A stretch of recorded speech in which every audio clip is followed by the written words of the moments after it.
Hi, it's Darnell with Way Over Recipes. And today I'm going to be air frying chicken thighs in the KitchenAid countertop oven with air fry. So let's get cooking right now. Alright, so let's go over the ingredients for these fried chicken thighs. We got 4 chicken thighs there, different sizes. Got some Montreal chicken seasoning. You can use whatever chicken seasoning you prefer. And nothing in this video is sponsored. I've got some cooking spray I'll be using later on. I've got a tablespoon of freshly cracked black pepper. I've got an ounce of Old Bay seasoning, an ounce of water, 2 large eggs, and in this bowl I've got a cup of yellow cornmeal and a cup of all-purpose flour. What I'm going to do to start, I'm going to mix up my wet ingredients and my dry ingredients to make my egg wash and my breading. Alright, so got my egg wash and my breading all combined there. So now I'm just going to basically cover both sides of these chicken thighs with some seasoning. And this is just to give a nice underbite under the breading and all after they're fried up. So you can use whatever you want. If you don't want to use any seasoning underneath, that's cool too. With air frying, you just throw in, think of it kind of like a fried gumbo. Throw in the seasoning that you like, that you prefer, and you can make up that breading however you prefer. There's a lot of ways to do air frying and the seasonings and the breadings and such. I prefer this method, so that is why I continue to use this method. I've used other methods, and that's why I came back to the method that I prefer.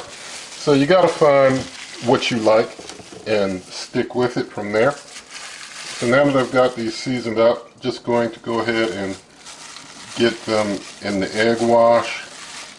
And after getting each one into the egg wash, then we go over to our breading and drop it in the breading. You want to make sure that you keep the hand that's getting wet, and keep the hand that is dry, so that you don't, if you mix those hands up, then things start getting all clumpy, because the breading will basically clump to any moisture on your hand, and you don't want that. And with these thighs, because they got like a lot of crevices, you gotta, as you're breading it, kind of open it up, move it around, and make sure you get inside of some of those crevices and such, so that everything gets well air fried all up in that meat. And I don't intend to do any flip of the food. I'm just going to just let it rip, and we'll see what the bottom side looks like after we're all done.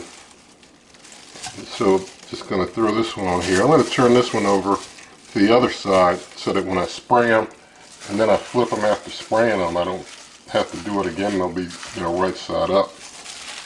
So I'm just going to finish up with the egg wash and breading of these last couple of chicken thighs. Alright, so I've got the chicken all breaded up, and before I start using the cooking spray, and I'll explain to you who don't know why I use it in my method, I'm going to get the cooker started preheating. And so I've got it on air fry. I'm going to leave it at 400 degrees Fahrenheit, and I'm going to change the cooking time to 25 minutes, and Lord willing that'll be sufficient. So we got 400 degrees Fahrenheit, 25 minutes. I'm going to hit start. While it's preheating, I'm going to go ahead and start spraying this up. And I do this because this method that I use can be used with like hot grease fry. If you just want to drop this stuff in hot grease right now, and you could. But since I don't, the cooking spray adds the oil to help give it the nice fried texture.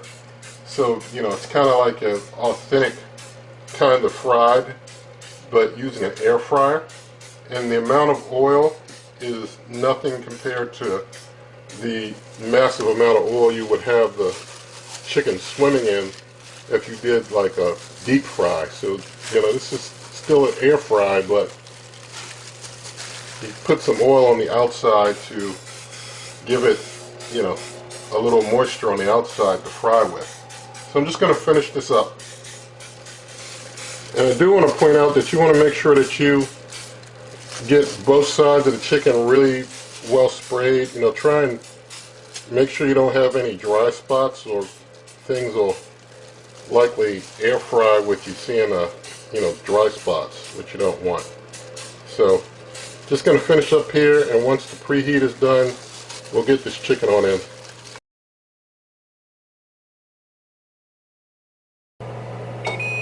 Alright, preheat is done. I've got a rack on the higher rack level in here, and just sliding things on in there like so, and close up and just make sure that my time is back to my full 25 minutes. And I'm going to let this cook for a while, and I'll bring you back.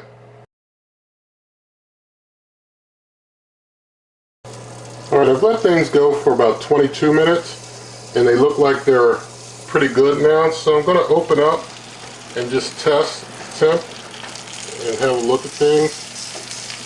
Yeah, the chicken's not done yet. It's like 135 in there. Yeah, it's not done yet, so it's going to need some more time. I believe some of those smaller pieces might be done, but I'm going to try and spin the rack. You see the stuff in the back got a harder cook.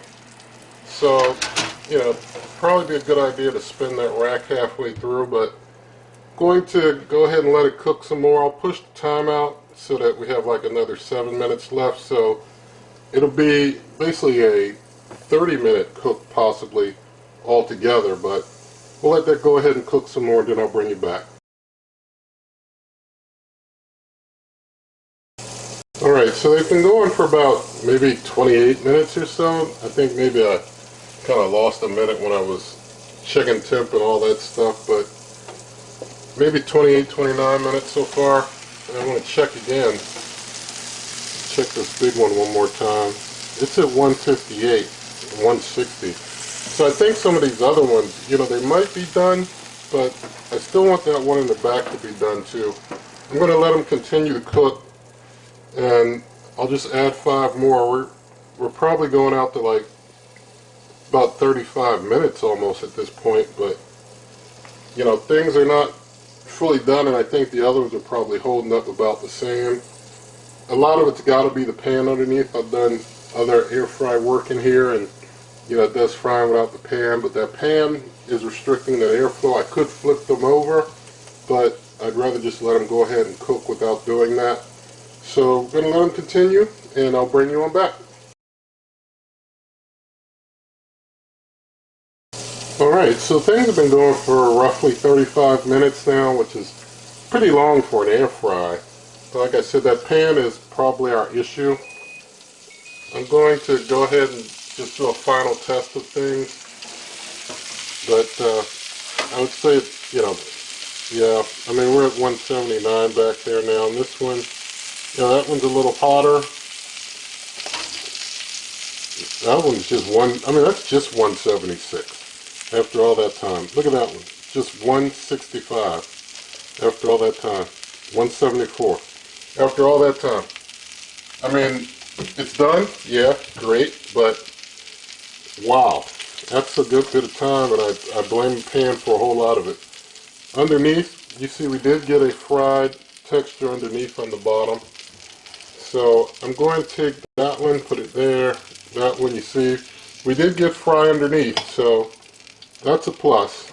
And we got this one here. They did get fried on both sides without a flip. That is a plus there. Just took a while because of how we had to do it in this particular cooker. I'm just going to plate that one there. Going to give things time to cool down, and then we'll do a taste test. Alright, so there's our air fried chicken thigh. So let's go ahead and give this a quick taste. Find a nice spot with a good bit of meat, and thank the Lord for this meat.